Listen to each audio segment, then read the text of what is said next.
Welcome, welcome, welcome. Welcome to Mindy and the Mic from Stigma to Connection.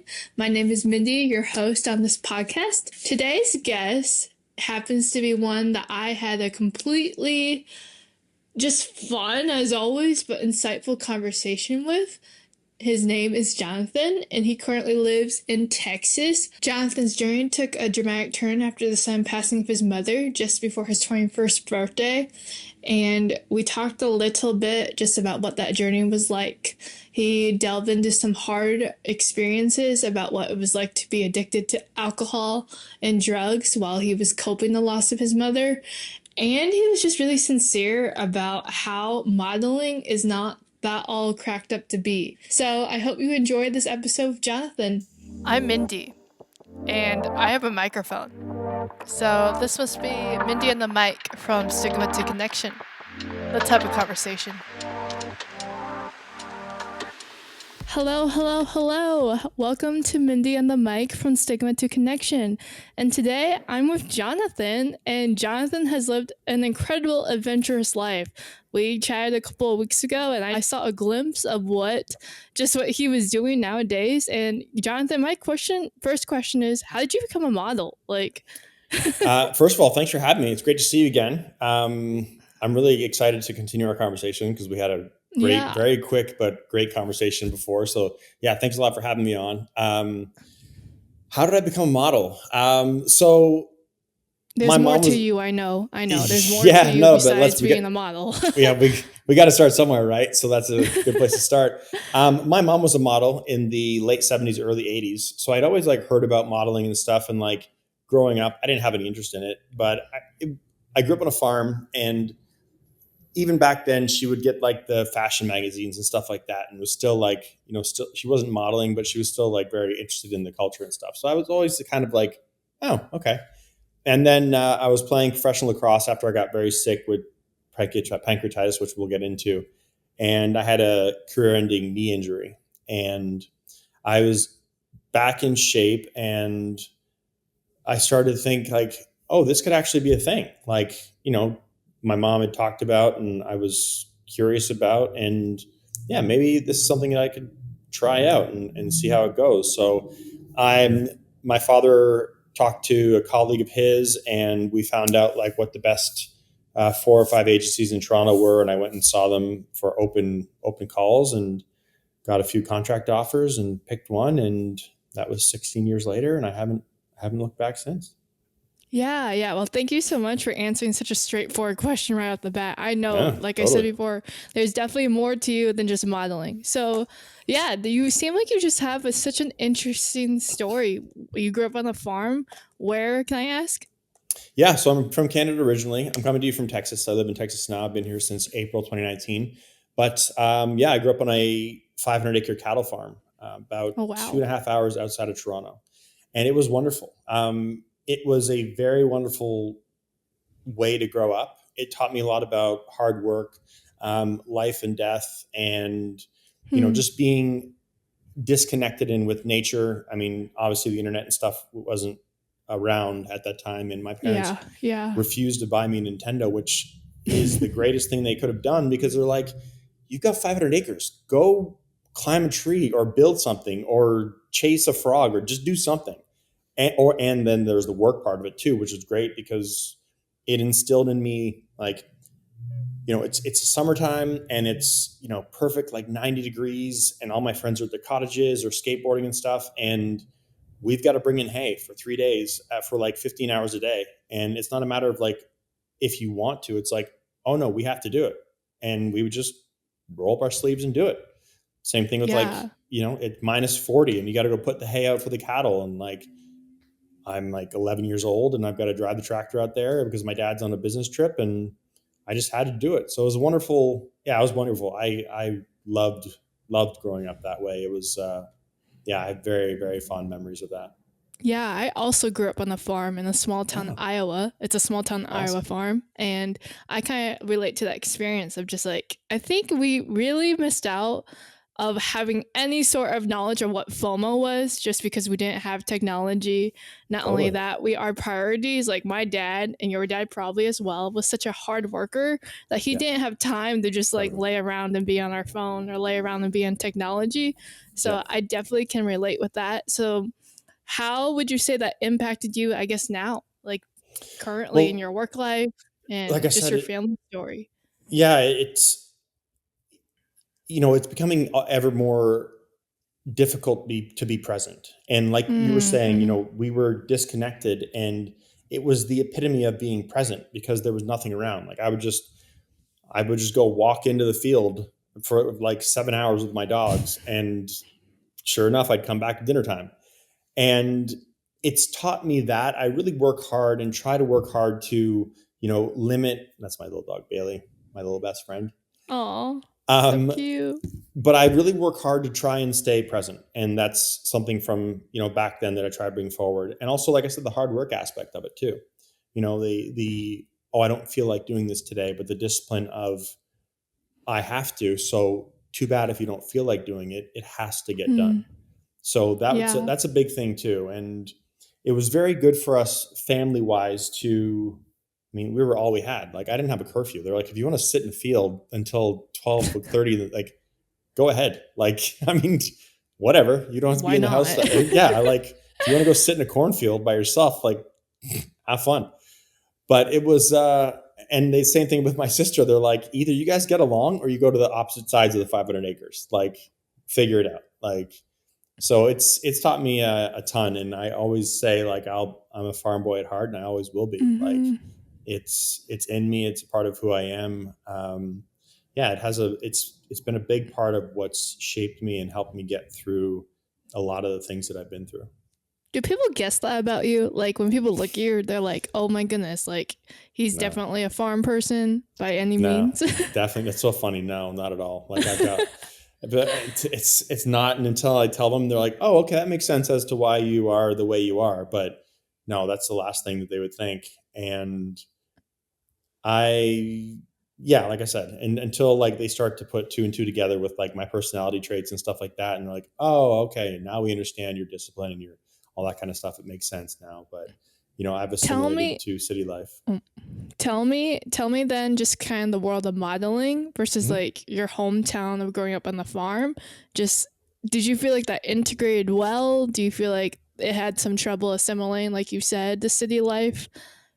So I left the farm when I was 18. My parents unfortunately got divorced, and then my mom passed away when I was the day before my 21st birthday. So and then I started modeling at 26. So I had been disconnected from the farm for a while, and like, bought a house in the suburbs and all that kind of stuff, and moved towards the city and all, and was doing all that kind of stuff. So it wasn't like I was on the farm and then driving to the city for like gigs and stuff like that.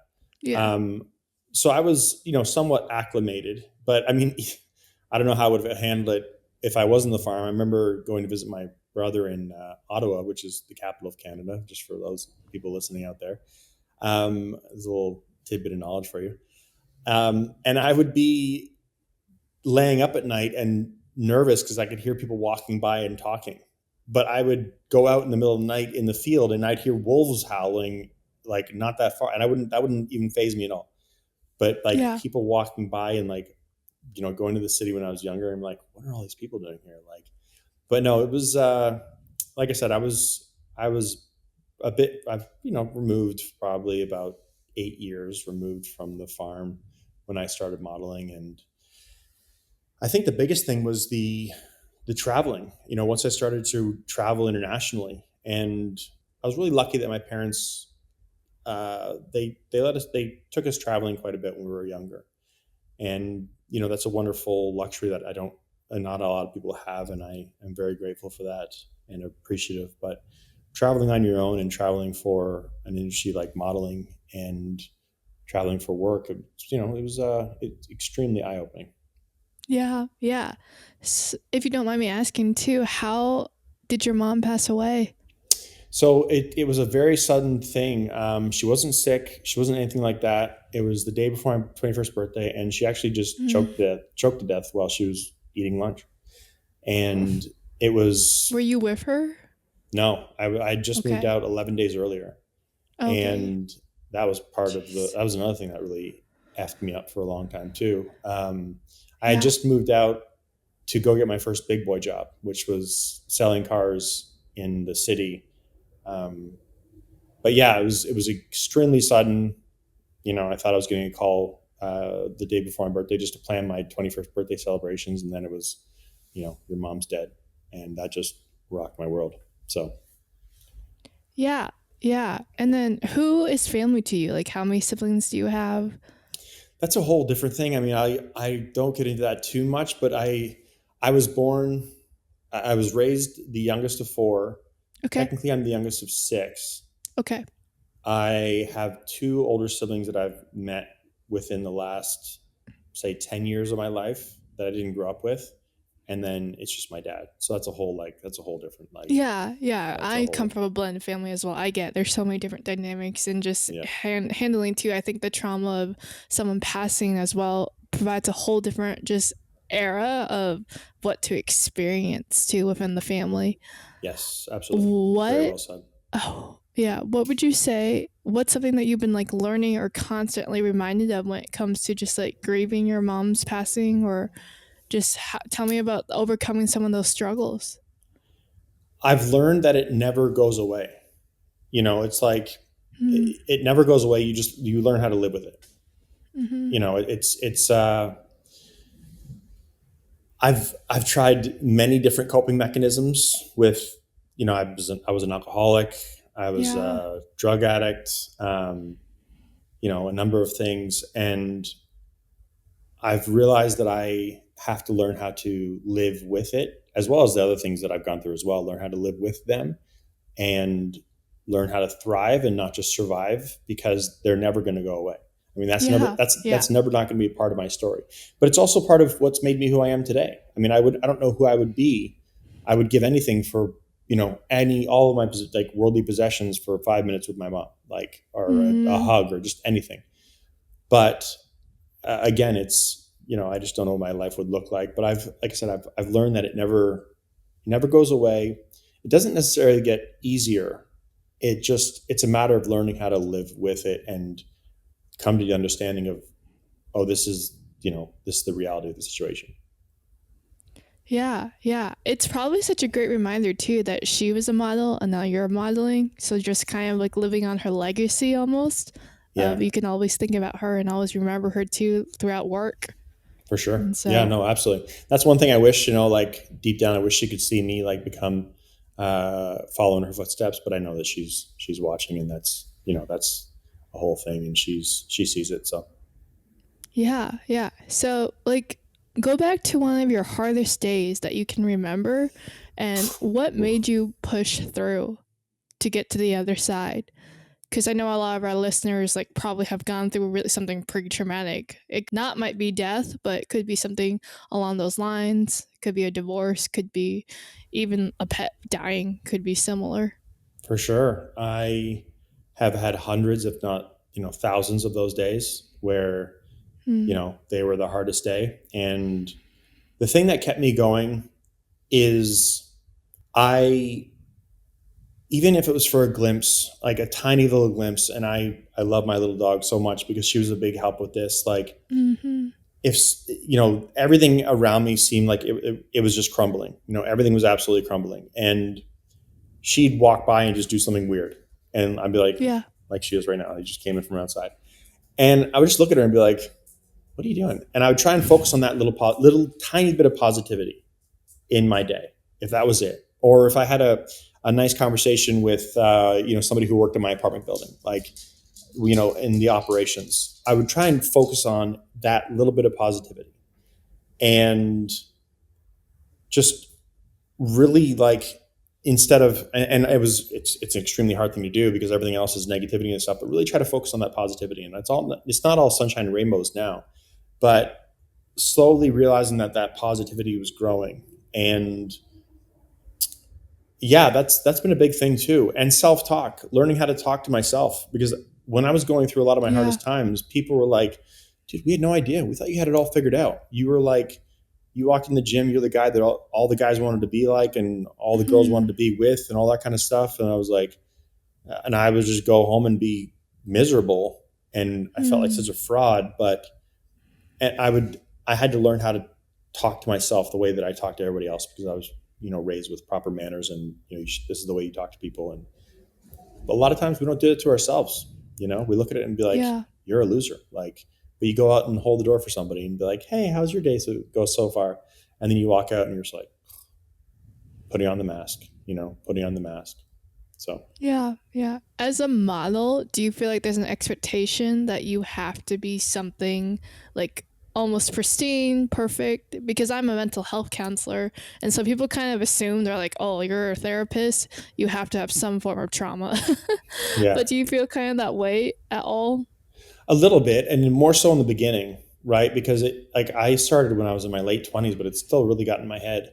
I've learned, Mhm. and I think this is universal, not just for modeling. This is for people. Like, be the best version of yourself, and then you'll be happy. Like, don't try and emulate others, because I would go Yeah. out and try and emulate like my roommates and be like, oh, okay, well, that roommate booked this, and this job, and I booked this and this job. Well, instead of focusing on, wow, I booked, these two jobs, I'm like, why didn't I get that third job? Maybe I should try and be more like so and so. And it wasn't until I learned that, like, there's only one Jonathan Neisel, and there's already another, this guy, that guy, whomever. And be the best version of yourself and what you are happiest with. And then in modeling, the work will come. And then in life, mentally, I feel the best, and feel the most comfortable in my own skin. So that's a really big thing that's taken a long time to learn. And I think now that we're bombarded with, like I think we talked about before, like we open up Instagram and it's just like your explore page is all this perfection, and like 19-year-olds with Ferraris and like all this stuff. And you're like, what? Holy crap. Like, what am I'm twice his age. Why don't I have two Ferraris? Like, and you like have to really, limit it and be like, okay, I need to stay in my lane, and really pull back and realize that, yeah, good for them. That's awesome. Wish them all the best, but I'm doing my life and I'm doing the best that I can with it. And that's what matters.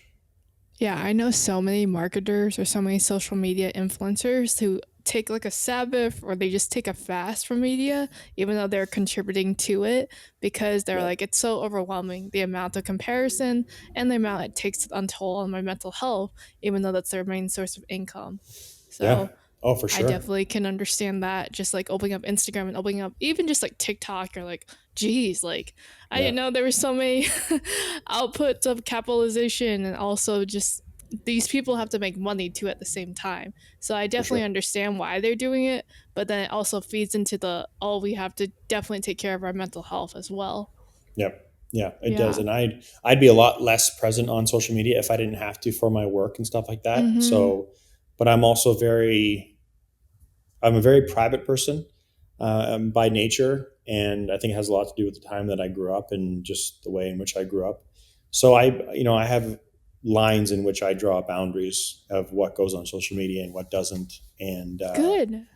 but I also, I do realize that I have to, play the game or be a part of I can't just, be a shut in and sit here and play board games. And modeling agencies need to see stuff. And with what I want to do and having these conversations and stuff and talking about, real life, it's a great outlet and gives me a great ability or opportunity to be able to reach people. So, I Yeah. mean, it has its positives too. Like anything else, we take the good with the bad and the bad with the good.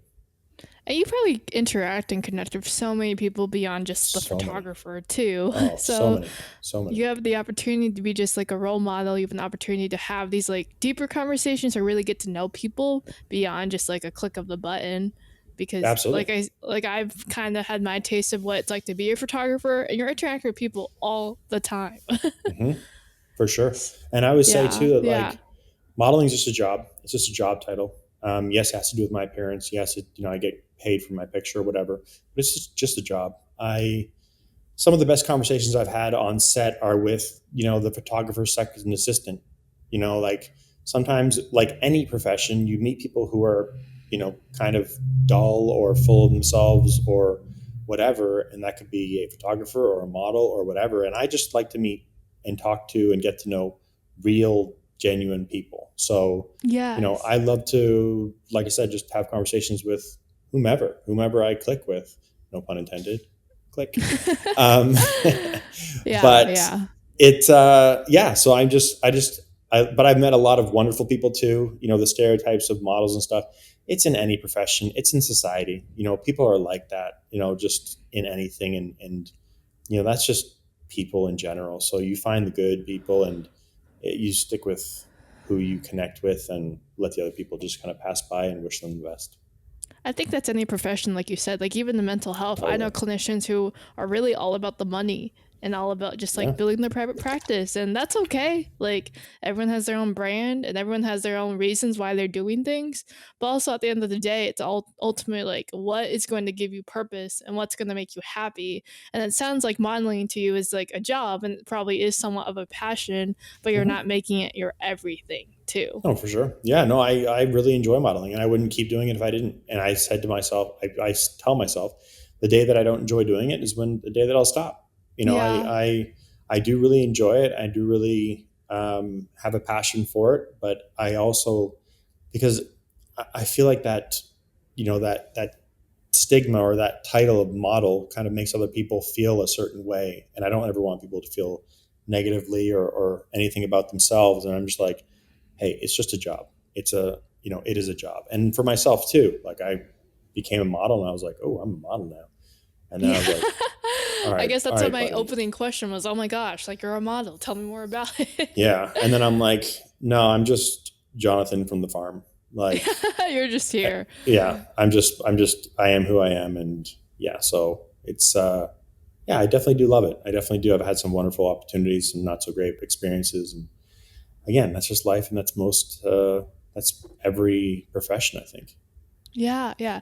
I kind of wanted to transition back. We're gonna rewind a bit and talk a little bit about when you said that you were struggling with sobriety, just Mhm. with like alcoholism, drugs. Yep. What ultimately made you realize that this is the life you didn't want to live anymore when it came to that?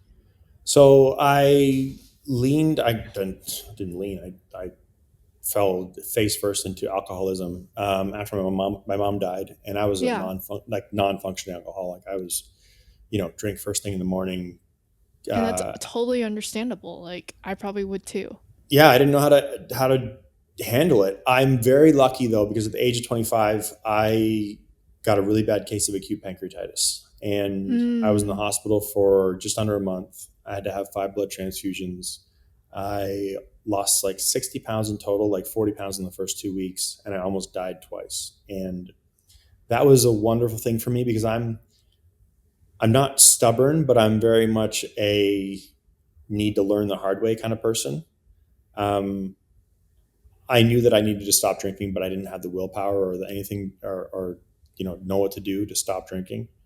So that was a great way for me to learn about my mortality, and like laying in that hospital bed, being 25. You're 25. Like I thought I was invincible. I'm like, I'm 25. Like, but that was, laying there at night and hearing the machines that are keeping you alive, and just, laying in the dark hospital ward and stuff like that, being like, man, I'm in a real bad place right now and I don't want to be here anymore. So that's what got me sober from alcohol. I came out of that.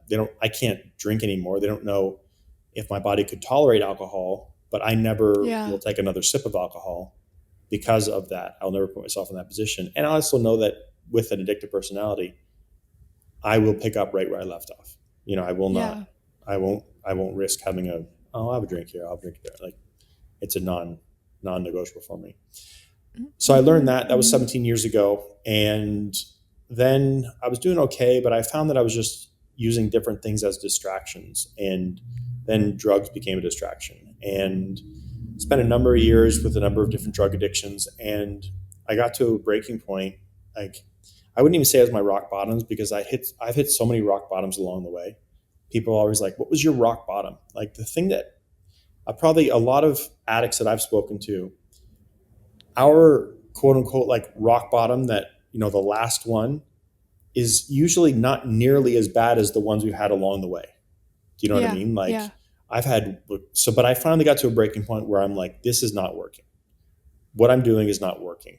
And I was taking the last addiction I had was to muscle relaxers. And I was taking, each pill had 500 milligrams of methocarbamol. That's the active muscle relaxer. And then 200 milligrams of ibuprofen. And I was like, it's like, don't take more than 8 per day. Well, that's just for regular people. So I was taking, a bunch. I ended up getting to the point where I was taking 100 pills every single day. I was ingesting 50,000 milligrams of methocarbamol and 20,000 milligrams of ibuprofen every single day. I'd walk into the pharmacy, I'd buy one. It was over the counter. I'd buy one for $38 and change, whatever it was, generic brand. I would just get home, I'd dump in a handful of 30 or 40 and just do it, and just 100 every day.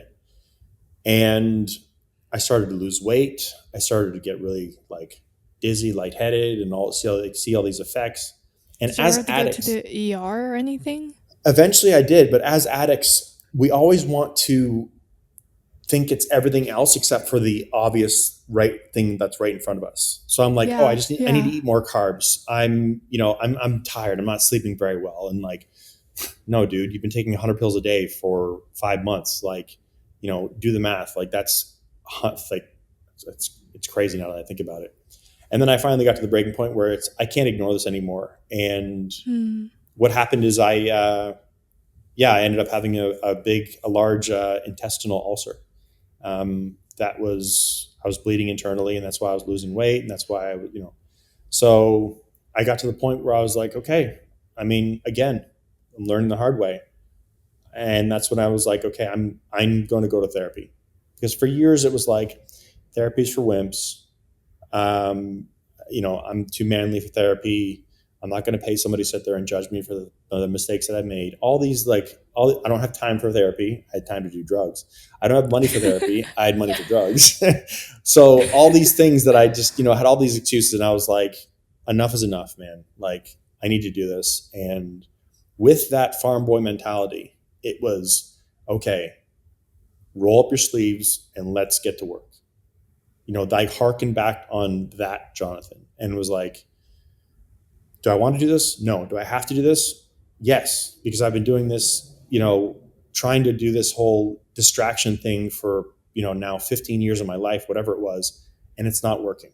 And it got really hard, because all the stuff that I've been enduring for the longest time was now coming. Like, I had to face it, and I didn't have any kind of a substance or anything to numb myself. But again, that farm boy mentality, I just rolled my sleeves up and said, I'm not going to let this thing beat me. I'm going to beat it. And so many days I was like, okay, it wins. But I was like, no, like, not today. That's not it. And I just kept going, and slowly the like I said before, the positives of the day started to outweigh the negatives, and I'm in a good place. I'm learning balance. So, and practicing a balanced lifestyle. Awesome. Oh, I have so many questions as always. But yeah, you mentioned about how as a guy going to therapy, it's very stigmatized, actually. Just that men are weak if you go. Men should not even mention that word, because like you have to figure it all out by yourself. If you end up going, then obviously there's something wrong with you. What would you say to someone who has these ideas, or what would you say to the men listeners about therapy in general? It doesn't make you any less of a man to go and to talk about things. The idea that we have just bottle things up and keep moving is, it's very detrimental. And I know that it's a generational thing, and it's like you said, it's a man thing, and whatever. You put on your work Pick up your boots, bootstraps and go. Exactly, and just keep going. I have been in a lot of physical altercations in my life. Whether it was like after my mom passed away, I was, going looking for fights because I had a lot of misplaced anger, or I played very physical sports like lacrosse, where there's a lot of fighting. So I have no problem being in that kind of like take care of myself and being that.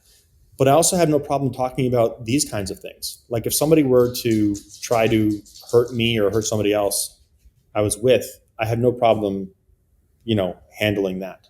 Yeah. So it doesn't make me any less of a man that I've gone to therapy, because I can still beat the brakes off somebody if I had to.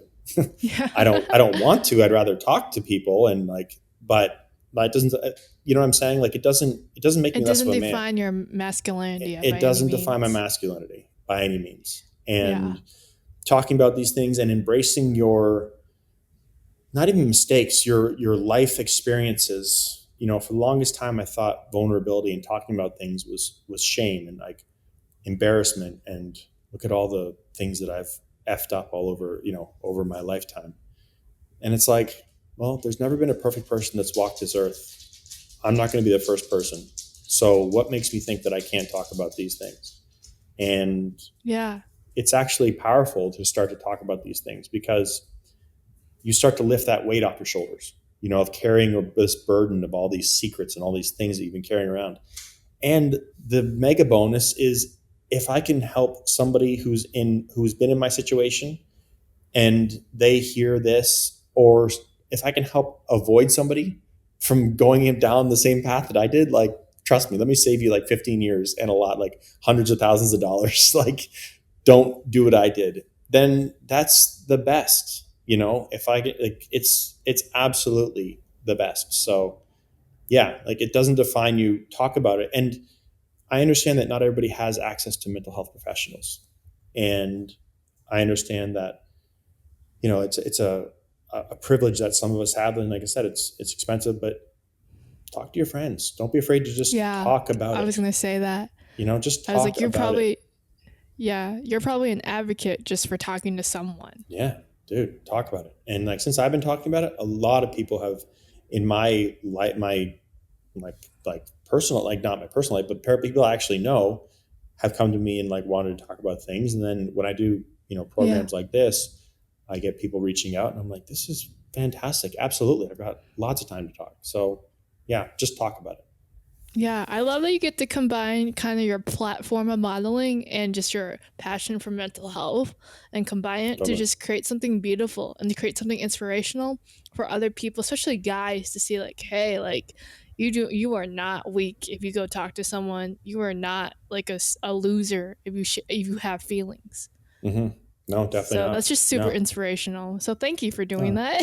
I appreciate that. No, thank you very much. And it was like I said, it was a long time to learn, and it's a societal thing, you know, like like we said, it's male, female, whatever. These are just societal problems. And, you know, addiction and alcoholism, whatever, all these things, they don't pick you by your tax bracket. They don't pick you by your race or by your gender or by anything. Like, these are things that people deal with on the whole spectrum of, you know, just people on this earth.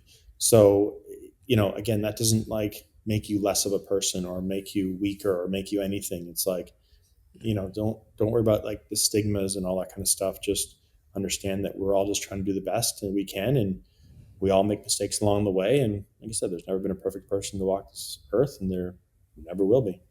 Yeah, except for my dog Bailey. But she's not a person. She's a person to me. How old is she? She's 11. She's a English Bulldog Beagle. She's 11, but she's that's so cute. She's a great little buddy. Yeah. So tell me a bit about your passions. Like, what besides modeling, of course, what do you like to do? What's your favorite spare activity in your free time, if you have any free time? I play a lot of hockey. I love playing hockey. Being from Canada, yeah. I retired from lacrosse, and lacrosse was very hard on my body. I saw it to its peak. I was a professional lacrosse player, and I really enjoyed that. But I play hockey 4 times a week on 4 different teams here in Texas. It's very much a passion of mine. It is a great way. I'm very much a homebody, and it's a great way to get me out of the house and around, you know, people and to make friends. When I first moved to Texas, I didn't know anybody. I'd go to work and come home. But joining a hockey team really quickly, you know, you're in a hockey team, you're around people that, if you're in a hockey locker room in Alaska or Canada or Texas, you're around hockey people, and that starts to branch out. I don't go to the bars. I don't do that kind of stuff. I don't play video games.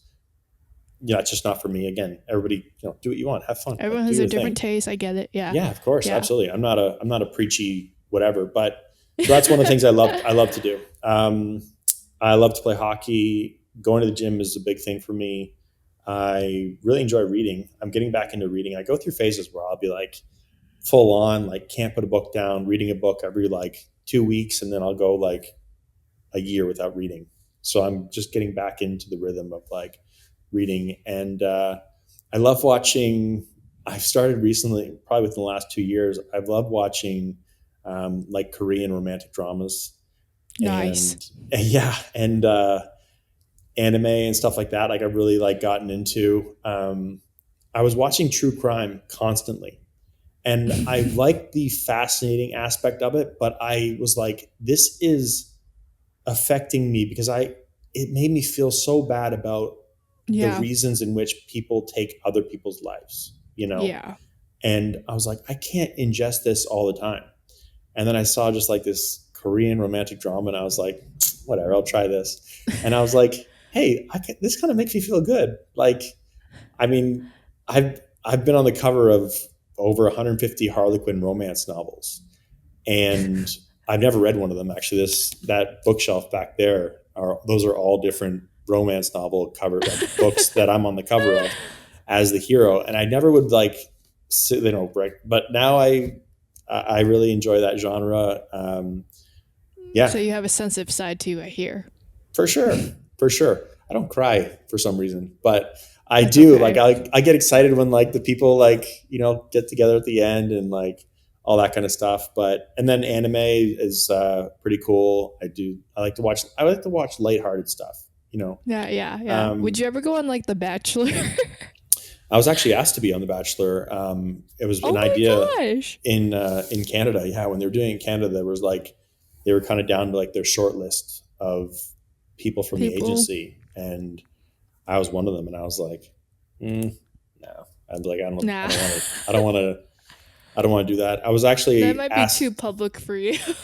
That's the thing, man. I don't want to like sit there and like make out with 20 girls on camera, and like they can paint you any way they want and like all this kind of stuff. And like I said, like Yeah. I'm a very private person, and the guy who ended up doing it, he went through the whole thing. They got engaged, and then they made an announcement on Facebook that they're going to go their separate ways. And I was asked to be on a reality show not too long ago, probably maybe 2 years ago now, but there's a thing called Summer House, I guess, where people like get together and hang out at the Summer House. Yes.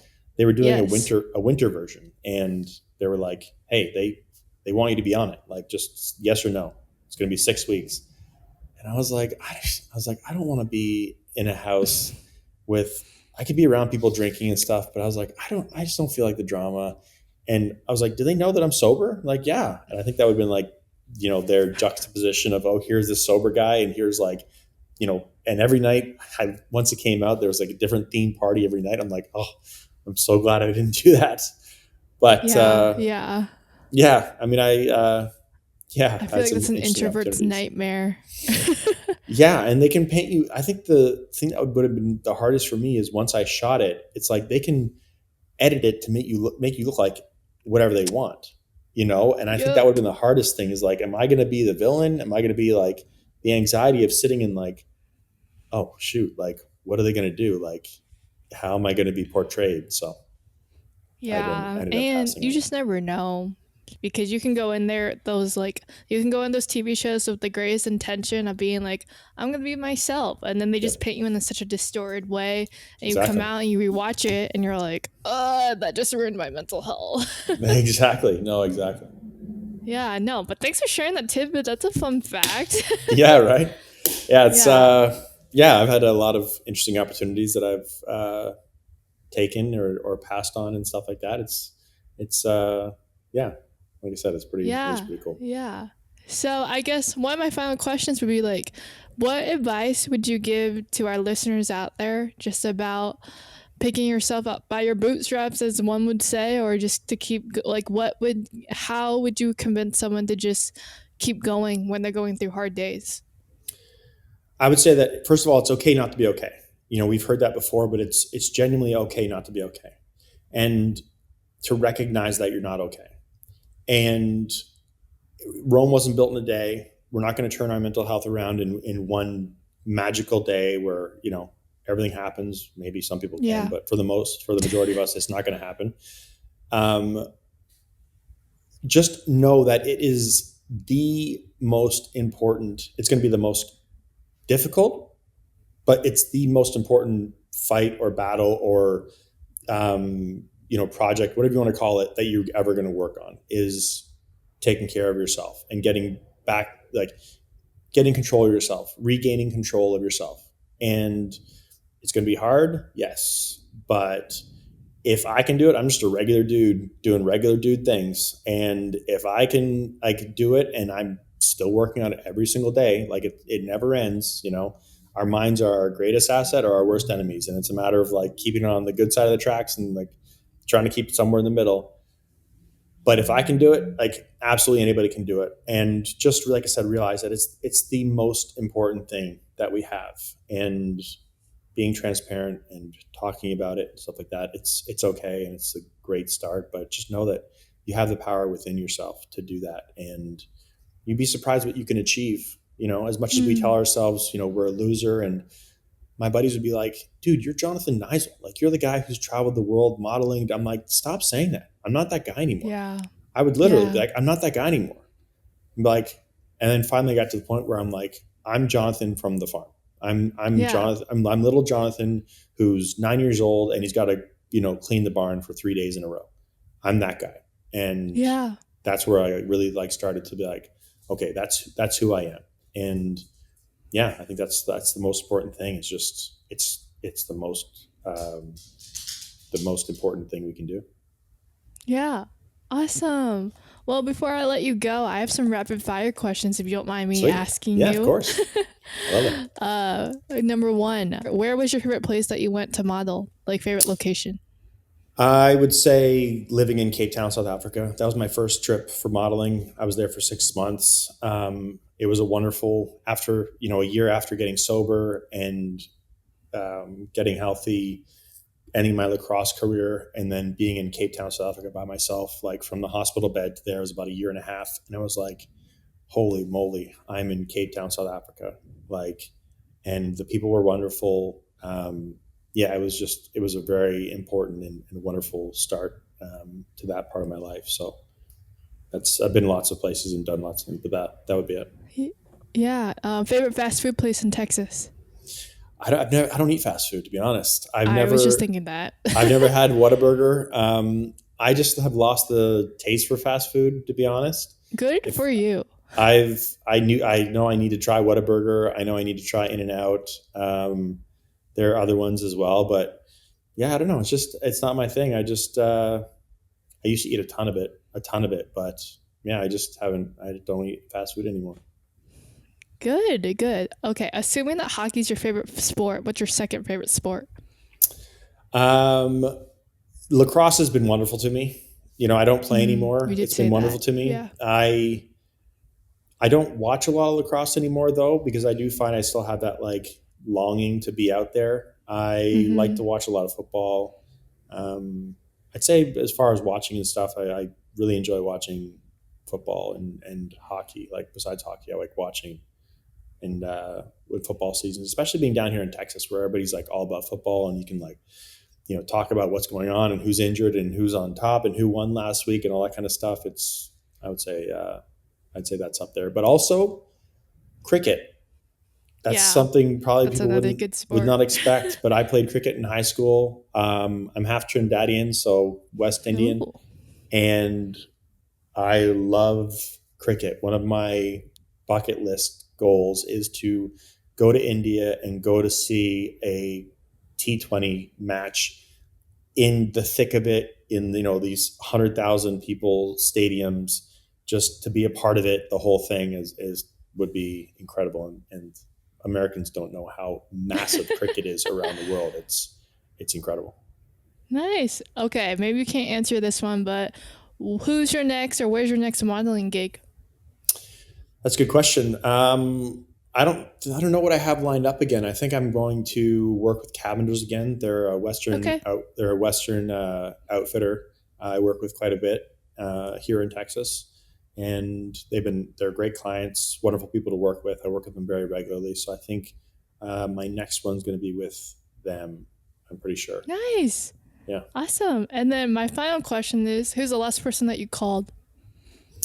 The last person I called was my dad this morning. Yeah, I just called to see how he's doing. Yeah, just called to check in how he's doing. He's moved down from Canada as well now, so he's like 20 minutes from me, and I just called him this morning on the way to the gym to check in. But I'm a big phone guy. My friends and I, my really close friends, we'll spend a couple hours talking on the phone, catching up. Of course, texting here and there, but I really like the connection of talking on the phone, and from growing up that way, I do really like to still use this thing that we call a phone as a phone, even though it does everything else as well.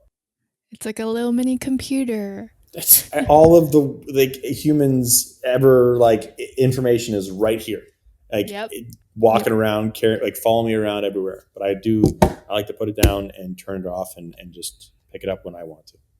Sweet. Well, Jonathan, thank you so much for being on Mindi on the mic. And it was just absolutely great to hear your story. And it's very relatable. And I just am really thankful that you came on and talked with us and shared with us. Well, I'm very grateful for you having me on. I really appreciate it. I think what you're doing is wonderful. It's such an important thing, and that you're doing it, and I get to be a part of it is just it's a great honor for me. So thank you very much. Thanks.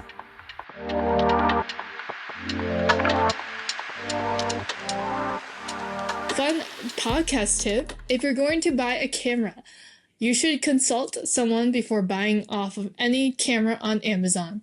I learned that the hard way because video cameras do matter and the quality does matter. You pay for what you get.